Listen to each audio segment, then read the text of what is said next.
कृष्ण चैतन्य देवं श्रीराधा कृष्ण पादान् सहगण ललिता श्रीशाखान्वितंश्च हे कृष्णा करुणा सिन्धु दीनबन्धु जगत्पते गोपीश गोपीककान्त राधाकान्त नमोऽस्तुते तप्त कांचन गौरांगी राधे वृंदावनेश्वरी वृषभानुसुते देवी प्रणमामि हरिप्रिये। ओम नमो भगवते वासुदेवाय। ओम नमो भगवते वासुदेवाय। ओम नमो भगवते वासुदेवाय। नारायणं च नमस्कृत्यं नरं चैव नरोत्तमं देवीं सरस्वतीं व्यासं ततो जयमुदीरयेत्। नष्टप्रायेषु अभद्रेषु नित्यं भागवत सेवया भगवती उत्तमश्लोके भक्तिर्भवती नैष्टिकी। इदं भागवतं नाम पुराणं ब्रह्मसंहितम् उत्तमश्लोकचरितं चकारा भगवन् ऋषि। जय श्री कृष्ण चैतन्य प्रभु नित्यानंद श्री अद्वैत गदाधर श्रीवासादि गौर भक्त वृंद। हरे कृष्ण कृष्ण कृष्ण हरे हरे, हरे Ram Ram Ram Hare Hare. So reading from Srimad Bhagavatam, 10वां स्कंद, 15 अध्याय, 15वां अध्याय, श्लोक संख्या 5।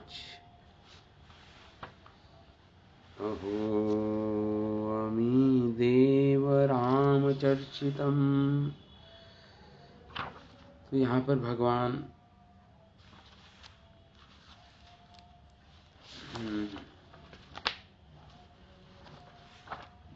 जो भगवान कृष्ण की स्तुति, पहले भगवान कृष्ण ने स्तुति की बलराम जी की, और उसके बाद वस्तुतः भगवान अपनी ही स्तुति कर रहे हैं, लेकिन अपनी ही स्तुति तो शास्त्रों में उसकी अनुमति नहीं है। इसलिए भगवान बलराम जी के बहाने स्तुति हो रही है, लेकिन वस्तुतः भगवान की ही वो स्तुति है। मतलब बलराम जी और भगवान दोनों की ही स्तुति है वो। तो ये हमारे आचार्य जन लिखते हैं। आगे वर्णन कर रहे हैं, भगवान गौएं चराने अपने सखाओं के साथ, बलदेव जी के साथ वृंदावन के वनों में प्रवेश करते हैं। और वृंदावन के वनों में प्रवेश करके भगवान इस प्रकार बोलते हैं बलराम जी को, अपने बड़े भाई बलराम जी को बोलते हैं भगवान। हरे कृष्णा प्रभु जी। हरे कृष्णा। रिकॉर्डिंग चल रही प्रभु? हाँ। Thank you. तो अनेक श्लोकों में स्तुति करते हैं। अहो अमी देववरा अमर चर्चितम पदाम्बुजम ते सुमला फलाहरणम। अहो मतलब आश्चर्य। भगवान इस प्रकार बोलते हैं, बड़ा आश्चर्य है कि बलराम जी को कह रहे हैं, हे देव शिरोमणि बलराम, अमर अर्चितम, इस प्रकार बोल रहे हैं, अमर अर्चितम। आप अमर अर्चितम मतलब आपकी अर्चना बड़े बड़े देवता लोग भी करते हैं। ब्रह्मा आदि देवता लोग भी आपकी अर्चना करते हैं। बलराम जी से कह रहे हैं भगवान। ते पादम्बुजम सुमल फल। और देखो, ये जो वृंदावन के वृक्ष हैं, ये अपने फूलों से, अपने फलों से लदे हुए जो उनकी टहनियां हैं, झुक झुक कर ये आपको अर्पित कर रहे हैं, आपके चरणों का स्पर्श कर रहे हैं, और आपको फल और फूल अर्पित कर रहे हैं, आपकी मतलब उपासना कर रहे हैं आपकी। भगवान बोल रहे हैं बलराम जी को, शिखा भी आत्मनः नमन्ति, मानो अपने शीर्ष से, अपने सिर से आपके चरणों में नमन कर रहे हैं। इस प्रकार बोल रहे हैं नमन्ति, क्योंकि क्यों कर रहे हैं ऐसा ये वृंदावन के वृक्ष? आपके चरणों पे अपना शीश नमन कर रहे हैं। क्यों कर रहे हैं? कह रहे हैं तम अपहृत्य, इनको जो जन्म मिला है स्थावर योनि में, कि वो पाप नष्ट हो जाए। हमारा जन्म स्थावर योनि में हुआ है, हम एक अचल हैं, एक जगह ही खड़े रहते हैं, किसी पाप के कारण हमें ये योनि मिली है। उस पाप को नष्ट करने के लिए बलराम जी आपके चरणों में नमन कर रहे हैं, फल और फूल अर्पित कर रहे हैं। तरु जन्म कृतम, कोई अज्ञानता के कारण जो वृक्ष योनि से मुक्त होना चाहते हैं, ये धारण किया इन्होंने, इसलिए आपके चरणों में नमन कर रहे हैं। अपितु वृंदावन के वृक्ष जो हैं वो किसी पाप के कारण वृक्ष योनि में नहीं जन्म लिया। देखिए, वृंदावन में घास बनना, वृक्ष बनना, ये तो ब्रह्मा जी कर रहे हैं। जैसे हमने पिछले अध्याय में पढ़ी कि ब्रह्मा जी स्तुति करते हैं कि मुझे वृंदावन का क्या बना दो, मुझे वृंदावन की घास या वृक्ष बना दो। तो जब भगवान बोल रहे हैं, मानो बलराम जी आपके चरणों में ये झुककर इनकी टहनियां जो फल और फूलों से लदी हुई हैं, मानो अपना शीश नमन कर रहे हैं आपके चरणों में। क्यों? क्योंकि ये सोच रहे हैं कि इन्होंने पाप के कारण इनको स्थावर योनि मिली है। तो अपितु वृक्ष ये सोच रहे थे कि स्थावर योनि मिली है, और हम कृष्ण जहां जहां लीला करते हैं ब्रज में, हम कृष्ण के साथ नहीं जा पाते, कृष्ण के साथ हम नहीं जा पाते, इसलिए सारी लीलाएं भगवान की हम नहीं देख पा रहे। हम स्थावर हैं, एक जगह ही खड़े रहना हम एक ही जगह खड़े रहते हैं। इस प्रकार भगवान कृष्ण बलराम जी की स्तुति कर रहे हैं इस रूप में। अभी तो कोई पाप के कारण जनन नहीं हुआ उन वृक्षों का, क्योंकि वृंदावन के जितने भी वासी हैं, चल या अचर प्राणी, स्थावर जंगम प्राणी, सब ही महान मुनि जन हैं, महान तपस्वी हैं, भगवान के भक्त हैं, जो इस रूप में उन्होंने जन्म लिया है ताकि भगवान की लीलाओं को देख सके, उनमें सम्मिलित हो पाए भगवान की लीलाओं में।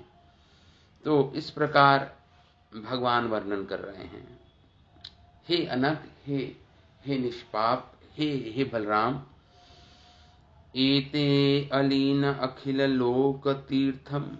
ये देखो, ये भंवरे जो आपको छोड़ नहीं रहे हैं, अली मतलब होता भंवरे, और भ्रम भ्रम करके जो ये गुंजार कर रहे हैं, ये भंवरे तब यश, और आप मानो भ्रम भ्रम अपनी आवाज निकाल के आपका यशोगान कर रहे हैं बलराम जी। ये भंवरे गायंती, आपका गुणगान कर रहे हैं, यशोगान कर रहे हैं। गायंती अनुपदम, और निरंतर आपका अनुगमन कर रहे हैं, मतलब आपके पीछे पीछे आपको छोड़ नहीं रहे हैं। आपके दिव्य देह से जो गंध से आकर्षित होकर ये भंवर आपके पीछे पीछे आपके साथ साथ चल रहे हैं और आपका यशोगान गा रहे हैं। तब यशा गायंती अनुपदम, आदि पुरुष, हे आदि पुरुष, रूप है आपका सुंदर। भवंती, ये आपका भजन कर रहे हैं मानो। प्रायः भवदीय मुख्या, और मानो ये सारे भंवरे मुनि हो, किसी जन्म के मुनि ही भंवरे, मुनि गण ही भंवरों के रूप में आए हैं और आपका यशोगान कर रहे हैं। आपके भवदीय मुख्य है, आपके मुख्य भक्त हो मानो, ऐसा प्रतीत हो रहा है। अमी मुनिगणा, मुनिगण हैं ये सब। ग्रहम वने, एकांत में, आत्मदेव, आप जैसे अपने अपने इष्ट देव आप बलराम जी को ये न जाति नहीं छोड़ रहे हैं। ये मुनि जनी ही हैं ये भवरे, जो भगवान को नहीं छोड़ना चाह रहे, उनका यशोगान निरंतर कर रहे हैं, उनका अनुगमन कर रहे हैं, आपको छोड़ना नहीं चाह रहे। इसलिए ये मानो मुनिगण हैं सारे भवरे। भगवान तुलना कर रहे हैं भवरों की मुनियों से। ईट हे पूज्य बलराम जी, हे पूज्य अमी शिखिनः नृत्यन्ति हरिण्यमुदः गोप्य इव ते प्रियम ईक्षणेन। हे अमी शिखिन, और ये जो मोर हैं, मयूर हैं, ये नृत्यंती, ये नाच कर रहे हैं, नृत्य कर रहे हैं। और ये हिरणियां बड़े ही प्रसन्नचित्त से, गोप्या एवं गोपी के समान आपको, ये मृग नयनी जैसे गोपियां हैं, ये मृग नयनी जो इनके नयन हैं इन हिरणियों के, प्रियम इक्षेण, आपको बड़े बड़े नेत्रों से देख रही हैं, मानो प्रेम प्रकट कर रहे हैं आपके प्रति। कुर्वंती कोकिला गणा, और बड़ी बड़ी आंखों से आपको देख रही हैं ये हिरनियां। मोर मयूरी नृत्य कर रहे हैं आपकी प्रसन्नता के लिए। और कोकिला गणा, और ये कोकिल कूंज रही हैं अपनी मधुर सुक्ति, मानो आपकी स्तुति कर रही हूं। ग्रहम, और मानो आपका स्वागत कर रहे हैं। कौन कौन? मयूर आपका स्वागत कर रहे हैं, मोर मयूरी आपका स्वागत कर रहे हैं। ये कोयलें कूजते हुए। आगताय अतिथि का, जैसे कोई अतिथि का स्वागत करते हैं। जो संत जन होते हैं, जो सज्जन पुरुष होते हैं, अतिथि जब उनके घर आते हैं तो उनको अपनी जो बहुत ही प्रिय वस्तु, जो उनको अच्छी लगती है, सबसे प्रिय वस्तु, वो अर्पित करते हैं किनको? अतिथियों को। इसी प्रकार ये सारे वृंदावन के वनवासी, पशु, वृक्ष, मयूरी, मोर, हिरनियां और ये कोयलें आपका स्वागत कर रही हैं, जैसे आप इनके अतिथि बन के आए हैं वन में, मानो आपका स्वागत कर रही हैं ये। जिस प्रकार सज्जन पुरुष अपने अतिथियों का स्वागत करते हैं और अपनी सबसे प्रिय वस्तुओं को अर्पित करते हैं, इस प्रकार यहाँ पे भगवान बोल रहे हैं, बलराम जी की स्तुति कर रहे हैं। अद्य इयं धरणी तृणः विरुद्धत्वत्। अब कह रहे हैं ये धरती हर्षित हो रही है, और धरती के ऊपर ये तृण, झाड़ियां, मानो पाद स्पर्श, आपके चरणों का स्पर्श प्राप्त कर रही हैं। और केवल ये धरती नहीं, ये तृण नहीं, जो लताएं हैं वृंदावन की, जो फूल हैं जिन्हें आप स्पर्श करते हुए तोड़ रहे हैं, ये हर्षित हो रहे हैं सब आपके चरणों का स्पर्श पाके। द्रुम लता, वृक्ष तथा लताएं, करज अभिमृष्टा, और जब आप तोड़ते हैं तो आपकी जो उंगलियां हैं, कर मतलब हाथ की, जो कर जहा मतलब जो उंगलियां हैं, उसके जो नाखून हैं, जब स्पर्श करते हैं इनको, धन्य हैं, अपने आप को धन्य मान रही हैं ये लताएं, ये वृक्ष वृंदावन के। जब आप फूल तोड़ते हैं तो आपके जो नख होते हैं, जब स्पर्श होता है इनको, तो ये रोमांचित हो रहे हैं, अति हर्षित हो रहे हैं, प्रेम से मतवाले हो रहे हैं, और धन्य अपने आप को समझ रहे हैं। धन्य हैं ये, धन्य हैं जिनको आपके हस्त कमलों के नखों का स्पर्श मिल रहा है।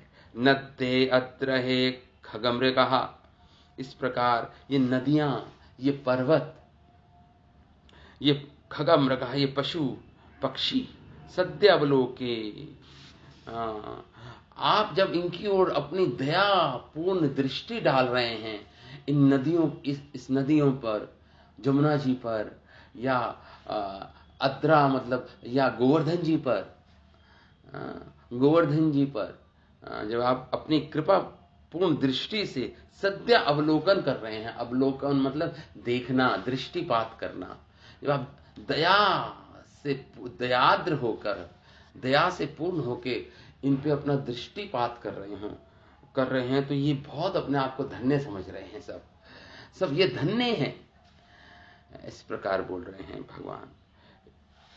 यत् अंतरेण भुजयो स्पर्श श्री अपि गोप्या, ये गोपियां धन्य हो रही हैं।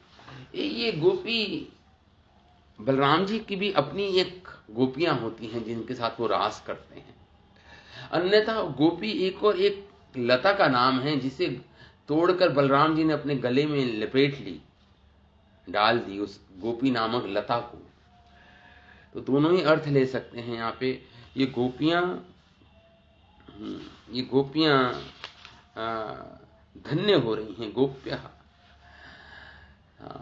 और जिस प्रकार अंतरेण भुजयो, भुजाओं से जब स्पर्श, आकांक्षा, स्पर मतलब इच्छा, श्री मतलब लक्ष्मी, लक्ष्मी जी भी ललायित रहती हैं कि जब उन्होंने देखा महारास में भगवान अपनी दोनों भुजाओं को से गोपियों का आलिंगन कर रहे हैं, तो लक्ष्मी जी के अंदर इच्छा आई कि मेरी भी इच्छा पूरी हो, मैं भी गोपी बनूं, मुझे भी भगवान आलिंगन करें अपनी भुजाओं से। तो तो लक्ष्मी जी ने बेल वन में आके तप किया, और भगवान जब प्रकट हुए तो उनसे ये इच्छा की कि मैं वृंदावन में, मुझे गोपी बना दीजिए, मैं भी महारास लीला में सम्मिलित होना चाहती हूँ, आपकी भुजाओं से आलिंगित होना चाहती हूँ मैं भी, लक्ष्मी जी। इस प्रकार इच्छा लेकर जब तप किया और जब भगवान प्रकट हुए, भगवान ने कहा, लक्ष्मी ये तो बड़ा ही दुर्लभ है ये गोपी बनना, क्योंकि गोपियां तो माधुर्य भाव की मूर्तिमान स्वरूप है, माधुर्य है उनके अंदर। लेकिन लक्ष्मी जी अपना ऐश्वर्य भाव नहीं छोड़ना चाहती थी। गोपी तो बनना चाहती थी, लेकिन ऐश्वर्य भाव भी रखना चाहती थी अपने साथ, क्योंकि लक्ष्मी जी तो ऐश्वर्य भाव की भक्त है भगवान की, और ये गोपियां तो माधुर्य भाव की भक्त हैं। तो अब लक्ष्मी जी अपना ऐश्वर्य भाव नहीं छोड़ना चाहती, इसलिए भगवान ने कहा, अति दुर्लभ है तुम्हारे लिए गोपी भाव, गोपी बनना। लेकिन लक्ष्मी जी ने जब लक्ष्मी जी की इच्छा पूर्ण नहीं की भगवान ने, तो लक्ष्मी जी ने एक और इच्छा की कि हे प्रभु, मैं तो आपके चरणों का स्पर्श रज लेती रहती हूँ, आपका चरण दबाती रहती हूँ, लेकिन मेरी इच्छा है कि मैं आपके वक्ष स्थल पर, जिन्हें ये गोपियां, आपका वक्ष, जो सुंदर वक्ष स्थल है, जब आप आलिंगन करते हैं गोपियों को, तो आपका वक्ष स्थल से स्पर्श पाके वो गोपियां प्रेममयी हो जाती हैं। इस प्रकार मैं भी आपका वक्ष स्थल पर विलास करना चाहती हूँ, वक्ष स्थल पर वास करना चाहती हूँ। तो भगवान ने तथास्तु कहा।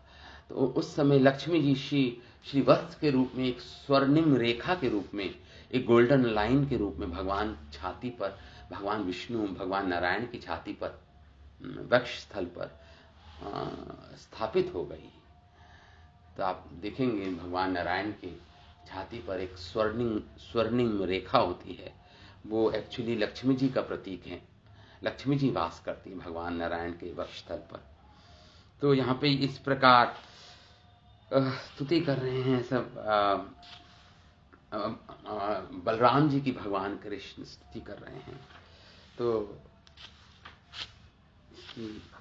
आगे हम पढ़ते हैं, आगे हम और वर्णन करते हैं।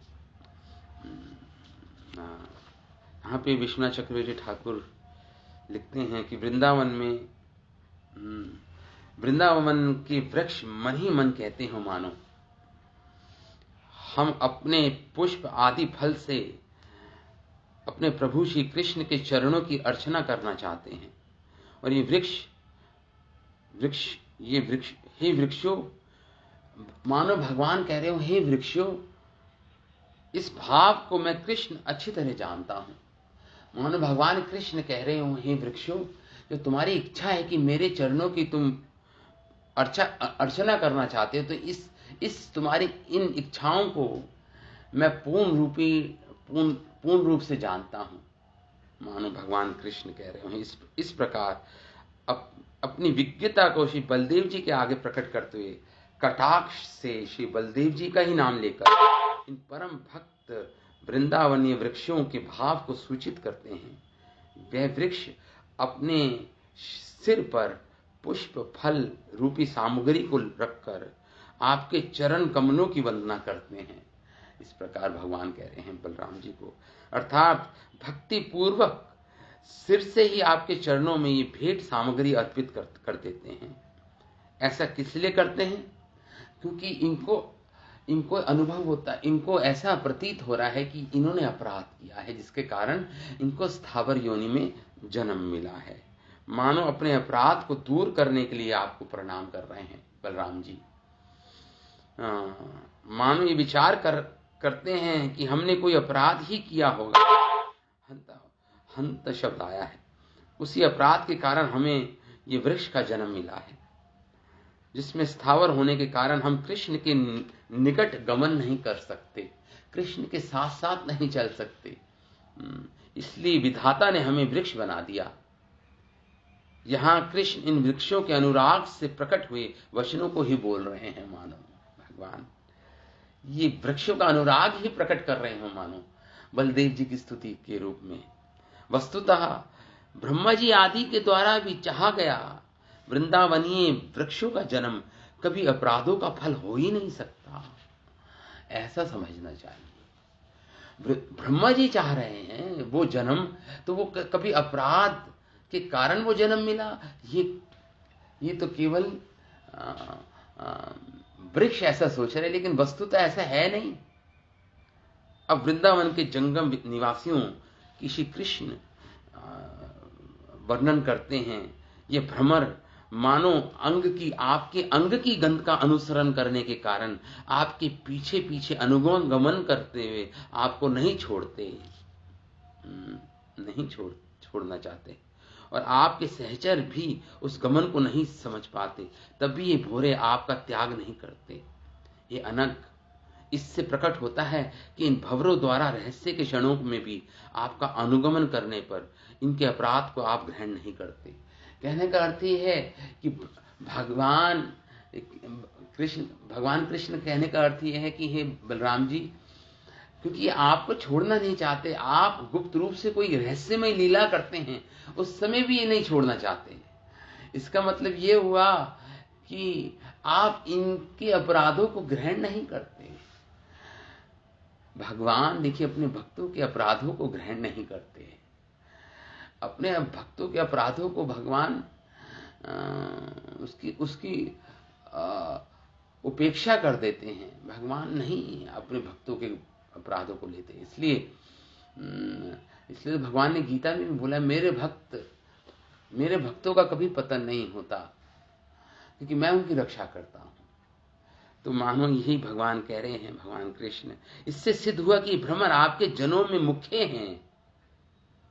जो मुनिजन रहस्य लीला मननशील होते हैं, निसंदेह वे मुनि ही भ्रमर बने हैं।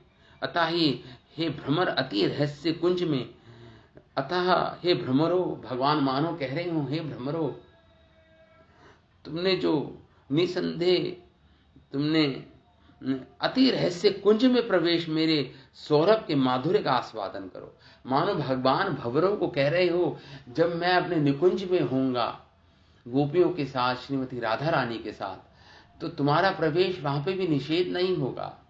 तुम मानो भगवान स्वागत कर रहे हो इन भंवरों का स्तुति के माध्यम से, कि तुम प्रवेश करना और मेरे माधुर्य का आस्वादन करना, तुम जैसे गोपियां और श्रीमती राधा रानी करती हैं। मेरे माधुर्य का आस्वादन मानो भगवान आप ये अनुमति दे रहे हो इन भंवरों को, क्योंकि तुम बड़े बड़े मुनिजन हो, तुम बड़े बड़े मुनि हो, संकोच करने की आवश्यकता नहीं है। ऐसे उन भंवरों के प्रति कृष्ण का इस शब्द, इन वाक्यों में मानो कृष्ण का प्रसाद ध्वनित हो रहा हो, भगवान की कृपा ध्वनित हो रही है इन श्लोकों में। हे ब्रजवासी पशु पक्षी संत हैं जो अपने घर में आए हुए आपका सम्मान करने के लिए सुंदर उक्तियों से आपका प्रिय करते हैं। ये पूर्व श्लोक में वर्णित वृक्षों के साथ है। संतों का यह स्वभाव होता है कि वे नृत्य, हर्षपूर्वक, अवलोकन मतलब दृष्टिपात, प्रिय वचन के आदि द्वारा घर पे आए हुए साधु का सम्मान करते हैं। सज्जनों का यही स्वाभाविक धर्म होता है। देखिए, जो अतिथि आते हैं पहले तो आसन देना होता है, पहले तो आसन देना होता है, फिर उनकी स्तुति करनी होती है। अगर और कुछ जलपान कराना होता है, अगर आसन नहीं दे सकते तो कम से कम प्रिय वचन तो बोल सकते हैं हम। तो ये सब अतिथियों का आतिथ्य का वर्णन कर रहे हैं भगवान कि मानो आप इनके अतिथि हैं बलराम जी, और ये आपका स्वागत कर रहे हैं। इस प्रकार इन वृक्ष आदि के द्वारा की गई सेवा से उनकी स्तुति कर उनका तथा उनके साथ अनुरागी अन्य जन की भी स्तुति हो जाती है, क्योंकि वह श्री बलराम जी द्वारा वितरित की गई कृपा से युक्त हैं। अवतार काल के स्थूल काल का अवलंबन। तो इस प्रकार तो यहाँ पे और भगवान बोल रहे हैं कि ये धरणी तुम्हारे चरणों के स्पर्श से धन्य हो गई। भगवान बोल रहे हैं बलराम जी, आपके चरणों के स्पर्श से धरणी धन्य हो गई, क्योंकि आपके ही स्वरूप में श्री वराह, जब भगवान ने वराह का रूप धारण किया था, पृथ्वी को अपने दोनों दंतों पर भगवान उठाकर लाए थे। तो वराह एवं और अनंत शेष के रूप में भी भगवान इस धरा को स्पर्श करते हैं। आपका स्पर्श अधिक सुखदायक है, ऐसा यहाँ पे भगवान का भाव है। ये कैसे जाना कि ये धन्य हो गई? तो कहते हैं कि पृथ्वी पर स्थित तृण हैं, वो भी प्रफुल्लित हो गए हैं।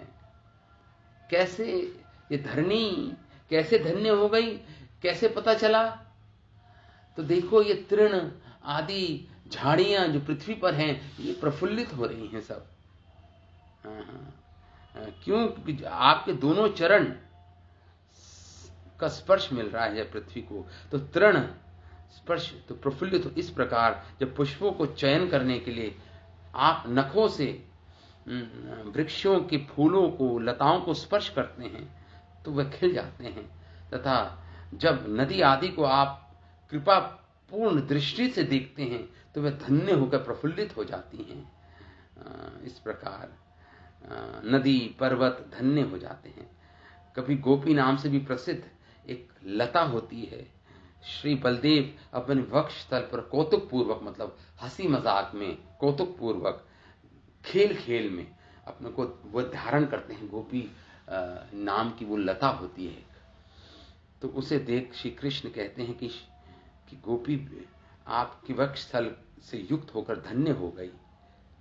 इस प्रकार जिस वक्ष स्थल को स्वयं लक्ष्मी जी इच्छा कर रही हैं, उन वक्ष स्थल को प्राप्त कर ये गोपी नाम की लता भी धन्य हो गई है, धन्य हो गई है। और आगे वर्णन कर रहे हैं, आगे वर्णन करते हैं।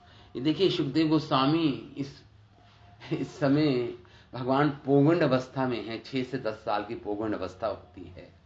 बलराम जी के साथ, गोपगणों के साथ वृंदावन में गऊओं को चराते भगवान ने प्रवेश किया है।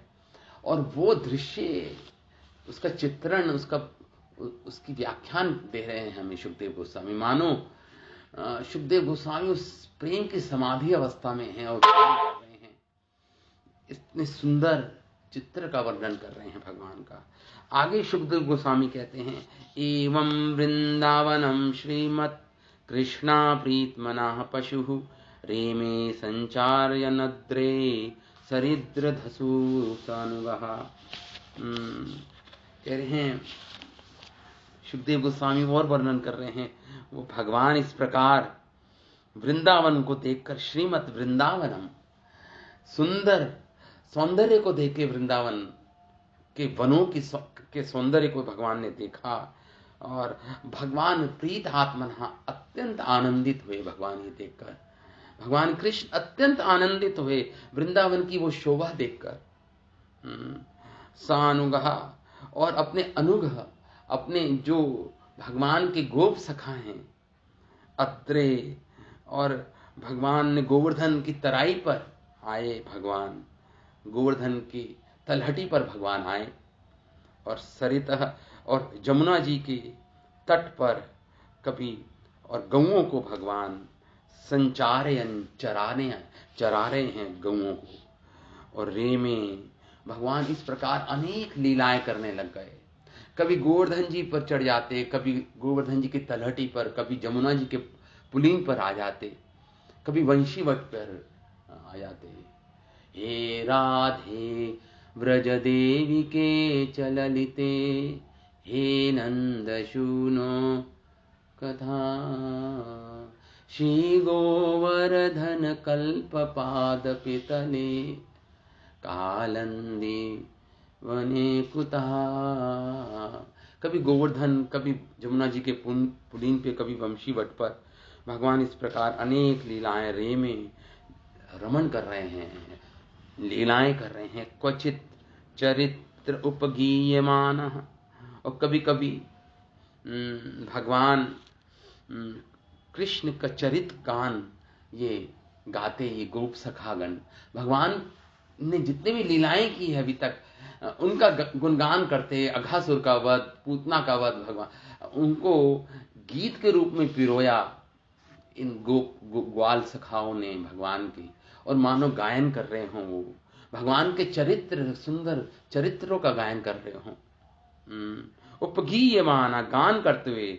और बलराम जी अन्वित, बलराम जी के साथ संकर्षण शब्द आया है। संकर्षण मतलब बलराम जी के साथ, अन्वितः कृष्ण सृग्भी, सृग्भी मतलब फूलों की माला भगवान ने धारण कर रखी है।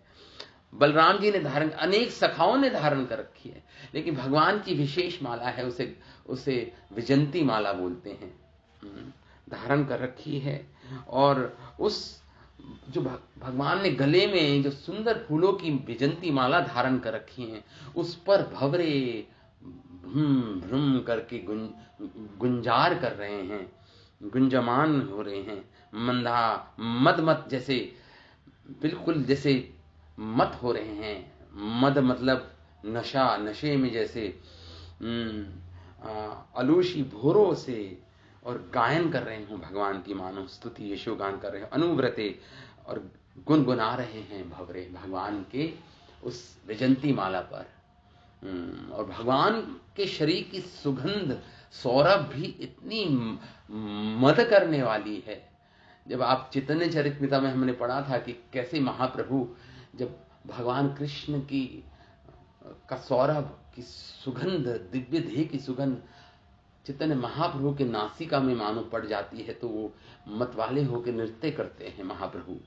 उसी प्रकार ये भंवरे भगवान के शरीर की जो सुगंध है, और जो भगवान ने विजंती माला के जो फूलों की माला पहन रखी, उसकी सुगंध से सब मदमत हो रहे हैं, सभी मानो नशे में मत हो रहे हैं, डूबे हुए हैं।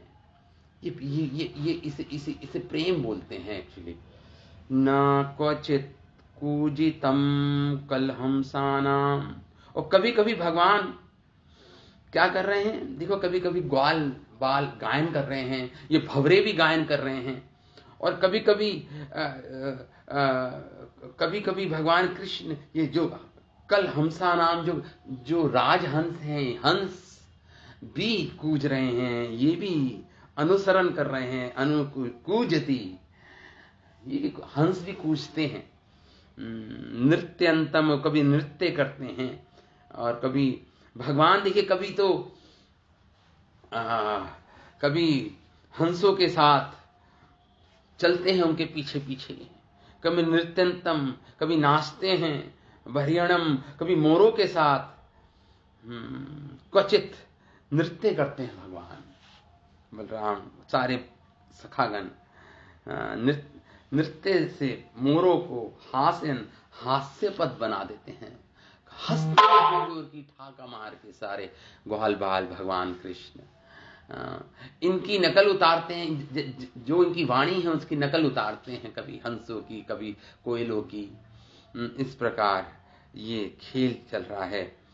पशून क्वचित हासयन अभिनृत्यति, कभी हंसने लगते हैं सबके सब, और कभी नृत्य करने लगते हैं। क्वचित मेघा गंभीर वाचा, कभी कभी मेघ के जैसे गंभीर वचन बोलते हैं, वाणी निकालते हैं, मेघ के जैसे गंभीर वाणी निकालते हैं भगवान। यहाँ पे लिख रहे हैं दूरगान पशु नाम भी, और कभी कभी गोवर्धन पे चढ़कर पुकारते हैं गौओं को। गौएं बहुत दूर निकल गई, भगवान खेल रहे हैं और गौएं धीरे धीरे चढ़ते चढ़ते बहुत दूर निकल गई, तो गोवर्धन पे चढ़ जाते हैं या किसी वृक्ष पे चढ़ जाते हैं और पुकारते हैं सारे गौओं को उनके नाम से भगवान। पशुन नाम भी, नाम लेकर पुकारते हैं। प्रीत्या, बड़े प्रेम से भगवान पुकारते, आयति पुकारते हैं। गौ गोपाल मनोज्ञ, गायों गोपालो चित्त उनके वश में नहीं रहते। गोपाल मनोज्ञ, चित्त उनके वश में नहीं रहते हैं। इस प्रकार जब भगवान, तो गौएं और गोपाल दोनों का चित्त भगवान हर रहे हैं, आकर्षित कर रहे हैं। कृष्ण का अर्थ ही यही होता है। कृष्ण मतलब आकर्षित करना, कृष्णा ओड़ा मतलब आनंदित कर देना। तो भगवान आकर्षित करते हैं और आनंद प्रदान करते हैं अपने भक्तों को। तो ये ग्वाल बालों को, गौओं को भगवान प्रेम में डुबा रहे हैं। चकोर कौंच चक्राहा भारजान च बर्हिणा अनुरोति स्म सत्वानां व्याघ्र सिंह्यो भीतवत। और कभी कभी जैसे चकोर, ये पक्षी बता रहे हैं। चकोर, क्रौंच मतलब ये भी पक्षी होता है। चक्रवाहा, चकवा पक्षी जो होता है। भारद्वाजान, भरदुल नाम का एक पक्षी होता है ये। चह और भैणा, मयूर, सब पक्षियों की बात कर रहे हैं यहाँ पे शुभ गोस्वामी। अनुरोति ही, अनुकरण कर रहे हैं कभी कभी उनका। चकोर का अनुकरण कर रहे हैं, मयूरों का अनुकरण कर रहे हैं, उनकी आवाज निकाल रहे हैं सत्वानाम, जीवों के समान। और कभी कभी बाघ की, सिंह की, शेर की आवाज निकालते हैं। और जब आवाज निकालते हैं स्वयं ही डर जाते हैं उस आवाज से। स्वयं ही भगवान डर जाते हैं, बलराम जी डर जाते हैं, गोप सखा डर जाते हैं, और सब भागते हैं किसी गुफा में या किसी पेड़ के पीछे। स्वयं ही आवाज निकालते हैं शेर की और बाघ की, और स्वयं ही भीतवत, भयभीत होकर भगवान छुप जाते हैं किसी वृक्ष के पीछे या झाड़ी के पीछे छुप जाते हैं, स्वयं ही आवाज निकालकर भयभीत। इस प्रकार भगवान लीला कर रहे हैं। क्वचित क्रीड़ा भरीरंतम, और कभी कभी खेलते खेलते सारे ग्वाल बाल, कृष्ण बलराम सब खेलते खेलते थक जाते हैं। क्वचित क्रीड़ा परिश्रांतम, क्रीड़ा करते करते, खेलते खेलते परिश्रम करते हैं। परिश्रम मतलब लेट जाते हैं, और गोप सखाओं की गोदी में भगवान लेट जाते हैं। और गोप सखा भगवान को पंखा जड़ते हैं। भगवान, उनके लिए भगवान फूलों की सेज सजाई होती है गोप सखाओं ने, अनेक सेज, और कृष्ण अलग अलग सेज पर फूलों की लेटते हैं, और ये कृष्ण के चरणों का संवाहन करते हैं। कभी कभी बलराम जी कृष्ण की गोदी में लेट जाते हैं और लेट जाते हैं, और कभी कभी बलराम जी के चरणों का संवाहन करते हैं भगवान कृष्ण। भगवान बलराम जी के चरणों को दबाते हैं। इस प्रकार आर्यम गोप उत्संग उपभरणम, और तकिया बनाते हैं गोप सखाओं की गोदी को। स्वयं पाद संवाहनम आदि भी विस्माति, और स्वयं भी कभी कभी बलराम जी के चरणों को दबाते हैं भगवान। आदि भी उनकी सेवा करते हैं थकावट दूर करने के लिए। विश्रमायति क्वचित नृत्यता गायता मितः, और कभी कभी जब नृत्य करते हुए गायन करते हुए मिथा युद्धता, एक दूसरे से कुश्ती लड़ते हैं गोल सब, एक दूसरे से कुश्ती लड़ते हैं, युद्ध करते हैं। युद्धता शब्द आया है यहाँ पे, कुश्ती लड़ते हैं एक दूसरे से। वलगत उछल कूद पर हंसताऊ, श्री कृष्ण और बलराम के कभी कभी ये ग्वाल बाल के हंसताऊ, दोनों कृष्ण बलराम, हंसताऊ मतलब द्विवचन है, हंसताऊ मतलब दोनों के कृष्ण बलराम के हाथ पकड़ लेते हैं, हस्त कमल पकड़ लेते हैं, ये ग्वाल बाल हाथ पकड़ लेते हैं। पकड़कर ग्वाल बाल हसंतौ हंसने लगते हैं, उनकी प्रशंसा करते हैं। इस प्रकार हसंतौ प्रशंसस्तु, और प्रशंसा करने लगते हैं, हाथ पकड़ लेते हैं उनके कृष्ण बलराम के ये ग्वाल बाल। क्वचित नियुद्ध श्रमः कर्षितः, और कभी कभी जब युद्ध ऐसे लड़ते हैं तो थक जाते हैं, और वृक्ष मूला किसी वृक्ष के नीचे आश्रय लेकर पल्लवः, ये कोमल फूलों की पल्लव, सेज तल्पेशु गोप उत्संग उपबृहण शेते, भगवान को कहते हैं लेटो आप। कृष्ण बलराम को लिटा देते हैं फूलों की सेज पर, अनेक सेज बनाई होती है अलग अलग फूलों की, उनको लिटा देते हैं और कहते हैं आप लेटो लेटो, और उनकी गोद उनका तकिया बन जाती है। केचित महात्मना तस्य पाद संवाहनम चक्रुः अप्रेपापमानम हरतः व्यंजने संविजयन, और कुछ और ये जो महात्मना शब्द इन गोप सखाओं के लिए सुखदेव गोस्वामी कह रहे हैं सब महात्मा है, ये महात्मा जन हैं, ये सबके सब महात्मना तस्य पाद, भगवान के चरणों का संवाहन करते हैं, बलराम जी के चरणों का संवाहन करते हैं, दबाते हैं। और कभी पाप हता और अन्य हतः रहित, ये पाप माना हता, सुखदेव गोस्वामी कह रहे हैं ये जो गोप सखा हैं ये पापों से मुक्त है पूर्ण रूप से। पाप माना हतः, पूर्ण रूप से पाप रहित हैं, इसलिए व्यजन ही संविजन, कभी कभी पंखा जड़ते हैं, कभी पंखे से उनका पंखा हवा करते हैं भगवान कृष्ण बलराम पर। संविजयन महाराज अन्य स्नेहिक्लिन दिहा महात्मना तत् अनुरूपाणी मनोज्ञानी शने गायंती। तो सुखदेव गोस्वामी कहते हैं महाराज हे परीक्षित, अन्य है कोई अन्य स्नेह से युक्त जो इनका मन है, इनका चित्त है इन ग्वाल बालों का, यह मन वाले महात्मना, फिर कह रहे हैं कि ये सब महात्मा हैं, पाप रहित हैं, तत् कृष्ण को अनुरूपाणी ही मनोज्ञानी, अपने मनोहर गीतों से शनि गायन्ति स्म, गाने लगते हैं भगवान कृष्ण के चरित्रों को।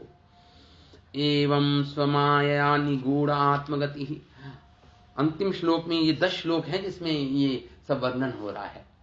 अंतिम 10वें श्लोक में कहते हैं सुखदेव गोस्वामी कहते हैं कि एवं स्वमाया, भगवान अपनी माया से आवृत हो गए, भगवान की आध्यात्मिक शक्ति है ना योग माया, अपनी योग माया से निगूढ़ आत्मगति ही, अपने भगवान अपने ऐश्वर्य को छुपा देते हैं। निगूढ़ आत्मगति, भगवान ने अपने ऐश्वर्य को छुपा रखा है अपनी योग माया से।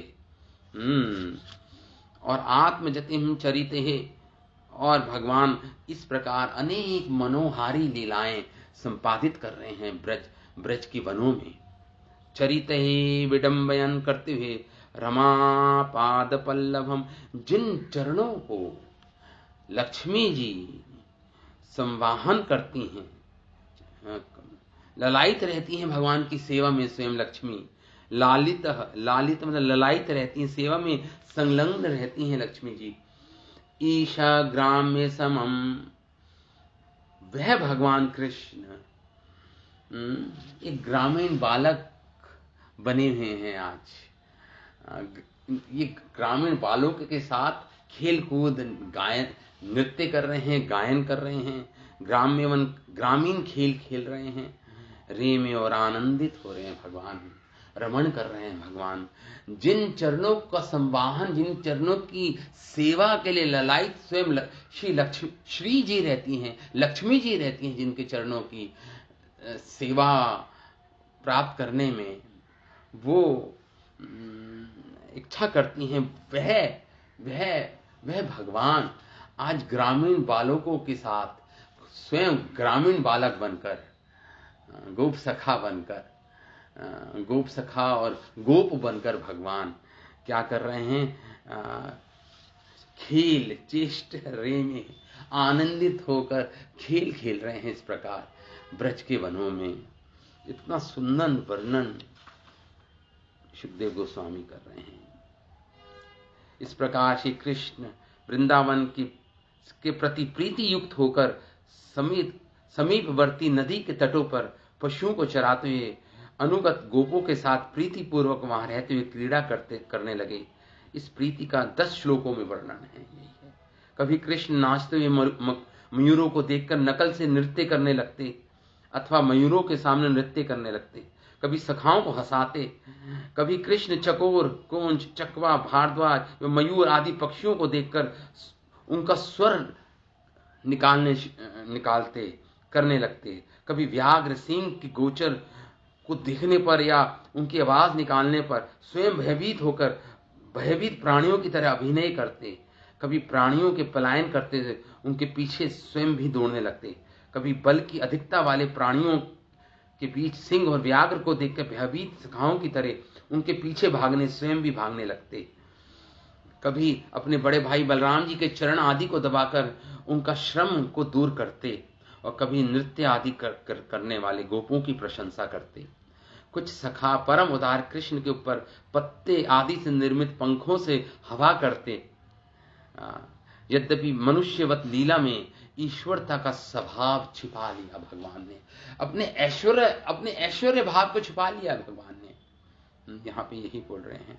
और ये माधुर्य भाव को प्रकट कर रहे हैं। समय समय पर भगवान अपने ऐश्वर्य को भी दिखाते हैं, जैसे जब असुरों का वध करते हैं, जब या माता यशोदा को अपने मुख में पूरे विश्व का दर्शन करा देते हैं, बीच बीच में अपने ऐश्वर्य को भी प्रकट करते हैं, लेकिन प्रायः अधिक समय तो भगवान माधुर्यता का ही प्राकट्य कर रहे हैं ब्रज के वनों में, ब्रज में, अपनी ब्रज लीला में भगवान इस प्रकार यहाँ पे यही बोल रहे हैं। परिहास पूर्वक वचनों के माध्यम से वृंदावन के प्रति भगवान प्रीति युक्त हो गए। भगवान वृंदावन के प्रीति युक्त होके भगवान इस प्रकार श्री कृष्ण प्रसन्न होकर वृंदावन से प्रीति कर रहे हैं। ये दिखाते हुए भगवान किसी प्रदेश में कभी भंवरों के साथ गाते हैं, कभी आगे भी भोरे वृंदावन के पुष्प रसों का पान करके मद से युक्त हैं, अथवा भगवान के सानिध्य रूपी सौभाग्य से मद युक्त हो रहे हैं। भगवान का सानिध्य प्राप्त हो रहा है, ये महामत होके अंधे हो रहे हैं। और इस प्रकार बलराम जी के साथ बलदेव जी का मिलकर गायन कर रहे हैं। भगवान कृष्ण और बलदेव जी मिलकर गायन कर रहे हैं, इसलिए संकर्षण शब्द बोल रहे हैं सुखदेव गोस्वामी। रामकृष्ण के अनुगत अर्थात इन दोनों में ही प्रीति रखने वाले गोपों के द्वारा रामकृष्ण की महिमा का कभी गान हो रहा है, कभी कृष्ण गायन कर रहे हैं बलराम जी की, कभी बलराम जी गायन कर रहे हैं महिमा का, कभी ये गोप सखा गायन कर रहे हैं दोनों कृष्ण बलराम की। तो इस प्रकार वृंदावन भी भोरों के स्वर को पकड़कर उस स्वर को उचित स्वर और राग का गायन करने लगे। इस प्रकार अनुगत सखागण भी रामकृष्ण के गायन के साथ दोनों के चरित्र का ही गीतबद्ध का गायन गीतबद्ध रूप से गायन कर रहे हैं, कभी हंसों के कल वाक्यों को दोबारा गुनगुनाते हैं, कभी किसी मयूर के सामने नृत्य करने लगते हैं। उसी प्रकार कभी मयूर जाति की तरह से नृत्य करते हैं, मयूर जाति को जीत लेते हैं तथा सब सखाओं को हंसा देते हैं। कभी मेघवाणी से नाम ले लेकर एक एक पशुओं को बुलाते हैं। कृष्ण की एक एक गायों को बुलाते हैं दूर से ही, एक एक गाय, 9 लाख गाय, सबके नाम जानते हैं भगवान। हाँ। कभी चकोर ऐसा, क्वचित कभी चकोर ऐसा पक्षी, कभी जिन्हें चांदनी का पान करने वाला कहते हैं। चकोर तो एकटक होके चांद को देखता रहता है। चकोर एकटक होके बिना पलक झपकाए, जब पूर्णिमा का चांद होता है तो चकोर पक्षी एकटक होके चांद को देखता है। और क्रौंच जो चिनबाट जिसे बोलता है, कराकुल, और कंद जाति के फलों को खाता है। क्रौंच केवल कंद जाति के फलों को ही खाएगा क्रौंच, और किसी को नहीं खाएगा। किसी चक्रवाहा, चकवा, भारद्वाज, भरदूल अर्थ है जो इसे, और कभी श्री कृष्ण चकोर आदि पक्षियों का कभी कुछ कुछ अनुकरण कर स्वर निकालते, कभी एक साथ अनुकरण करने लगते हुए वृंदावन के व्याघ्र सिंगरों में हिंसक का, अपितु वृंदावन के जितने भी बाघ हैं, शेर, सिंह हैं, उनमें हिंसा का भाव नहीं होता। कोई भी हिंसक प्राणी का हिंसा का भाव त्याग देता है। जब ब्रज में तो कोई हिंसा नहीं होती, कोई हिंसा का भाव नहीं आ सकता। वस्तुतः कृष्ण फिर भी नकल कर रहे हैं, अनुकरण कर रहे हैं, भय से भागते हैं। जब खुद ही उनकी आवाज निकालते हैं भीतवत, भगवान कृष्ण अनुकरण कर रहे हैं यहाँ पे। और कभी कभी दोनों उछल कूद कर गति विशेष दिखाते हुए परस्पर आसक्ति पूर्वक हाथ पकड़ लेते हैं, अथवा कभी नृत्य करते हैं, कभी गायन करते हैं, कभी शब्द को सर्वत्र, जो इन्होंने गायन गंधर्व गणों को भी तिरस्कृत कर दिया हो मानो, एवं नृत्यों में विद्याधर गणों की भी निंदा करनी पड़ेगी, तथा युद्ध में तो सारे त्रिलोकियों को जीतने वाले। इस प्रकार विपरीत लक्षण से परिभाष करते हुए, प्रशंसा करते हुए इस वृंदावन का विहार लीला भगवान कर रहे हैं, विहार कर रहे हैं यहाँ पे वृंदावन में। तो इस प्रकार सारा वर्णन यहाँ पे हो रहा है। तो कभी, समय कितना हो गया, आगे हम अभी 5 मिनट और मैं पढ़ देता हूँ। जीव गोस्वामी का मैं तात्पर्य पढ़ रहा हूँ ये एक्चुअली। तो जो 5 या 6 सखाओं ने अलग अलग मिलकर बहुत सी शैयां बनाई, उन बहुत सी शैयाओं पर उन सखाओं की प्रीति के लिए वे सोते, परंतु वहां के सखाओं को ये नहीं दिखता कि कृष्ण दूसरी शैया पर सो रहे हैं। देखिए इतनी सारी शैया बनाई है गोपों ने, तो सारे सखाओं को लग रहा है कृष्ण मेरी बनाई शैया पर सो रहे हैं, फूलों की शैया, सेज पर जो मैंने बनाई है। एक साथ कृष्ण सारी सेज पे सो रहे हैं। सबको ऐसा लग रहा है कृष्ण हमारे साथ हैं, हमारी सेज पर सो रहे हैं ये। परंतु वहां की सखाओं को ये नहीं दिखता कि कृष्ण दूसरी शैयों पर भी सो रहे हैं। वह तो प्रेम में ही खोए रहते हैं, जबकि कृष्ण निज शक्ति विशेष से अनेक रूप धारण कर शैया पर शयन करते हैं भगवान। लेकिन ये सखागण को दिख नहीं रहा कि दूसरे सेज पे भी कृष्ण लेटे हुए हैं। ये तो प्रेम में सब खोए हैं ना, प्रेम से आवेशित है सबका मन।